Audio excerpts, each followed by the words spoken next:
Anthony Hopkins, lëri të shkojnë njerëzit që nuk janë gati të duan. Kjo është gjëja më e vështirë që do të duhet të bësh në jetën tënde, por edhe më e rëndësishmja. Ndalo së biseduari me njerëz që nuk duan të ndryshojnë. Ndalo së shfaquri për njerëz që nuk e vlerësojnë praninë tënde. E di që instikti yt është të bësh më të mirën për të fituar mirënjohjen e atyre që të rrethojnë. Por kjo është një nevojë që të vjedh kohë, energji dhe shëndet, si mendor ashtu edhe fizik. Kur fillon të luftosh për një jetë me gëzim, interes dhe përkushtim, jo të gjithë do të jenë gati të ndjekin deri në atë pikë. Kjo nuk do të thotë që duhet të ndryshosh kush je, por që duhet të lësh të shkojnë ata që nuk janë gati të shoqërojnë. Nëse je i shpërfillur, i harruar, i thyer apo i ignoruar nga ata që u dedikon kohën tënde, nuk po i bën asnjë nder vetes duke vazhduar t'u ofrosh energjinë dhe jetën tënde. E vërteta është që nuk je për të gjithë dhe as të gjithë nuk janë për ty.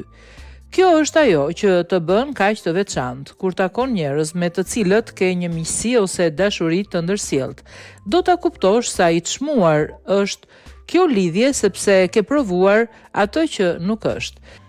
Sa më shumë kohë të harxosh duke u përpjekur të fitosh dashurinë e dikujt që nuk është i aftë të ofroj, aq më shumë privon veten nga mundësia për të patur këtë lidhje me dikë tjetër. Në këtë botë ka miliarda njerëz dhe shumë prej tyre janë në gjendje të duan në nivelin që meriton. Sa më shumë të përfshihesh me njerëz që të shfrytëzojnë si mbështetje, si zgjedhje të fundit apo si terapist për plagët e tyre emocionale, aq më shumë largohesh nga komuniteti që dëshiron dhe meriton. Mbase nëse ndalon së shfaquri nuk do të kërkojnë. Mbase nëse ndalon së përpjekuri marrëdhënia do të mbaroj.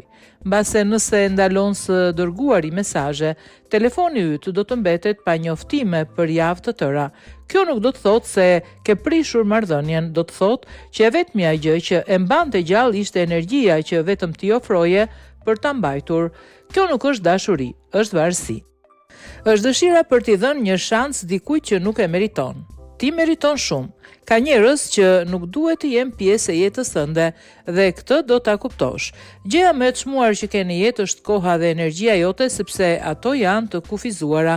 Aty ku i kushton kohën dhe energjinë tënde do të përcaktoj ekzistencën tënde.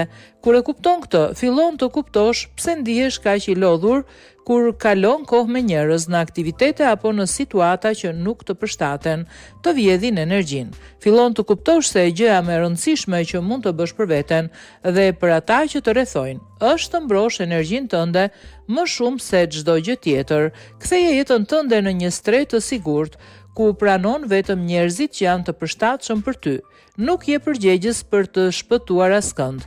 Nuk je përgjegjës për t'i bindur të përmirësohen. Nuk është puna jote të ekzistosh për njerëzit dhe t'u japësh atyre jetën tënde, sepse nëse ndihesh keq, nëse ndihesh i detyruar, do të jesh rënja e të gjitha problemeve të tua për shkak të insistimit tënd dhe frikës se nuk do të shërbejnë për të mirat që u ke ofruar. Detyra jote vetme është kuptosh që je zot i fatit tënd dhe të pranosh dashurinë që mendon se meriton. Vendos që meriton një miqësi të vërtet, një përkushtim të sinqert dhe dashuri të plot nga njerëz të shëndetshëm dhe të lumtur.